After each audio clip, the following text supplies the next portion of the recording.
আসসালামু আলাইকুম বন্ধুরা, আমার গ্রাম বাংলা চ্যানেলে আপনাদের স্বাগত। এটা আমার প্রথম ব্লগ ভিডিও। আপনারা প্রথম থেকে শেষ পর্যন্ত দেখার অনুরোধ রইল আপনাদের, কারণ এটা একটা গ্রামীণ ভিডিও। গ্রামের দৃশ্যগুলো তুলে ধরা হয়েছে।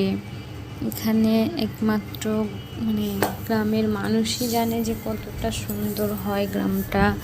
শহরের মানুষও জানে, তার জন্যে না, কিন্তু গ্রামের মানুষ বেশি বোঝে কতটা শান্তি, কতটা সুখ গ্রামে। এই যে গরম গেল, কত কষ্ট, কিন্তু গ্রামের মানুষের কষ্ট হয়েছে, কিন্তু অতটাও না শহরের মানুষের মতো। তাই গ্রামের দৃশ্যগুলো কিছু তুলে ধরেছি আমি। ভালো লাগলে কমেন্ট, শেয়ার, লাইক, সাবস্ক্রাইব করে রাখবেন, যাতে আরও ভালো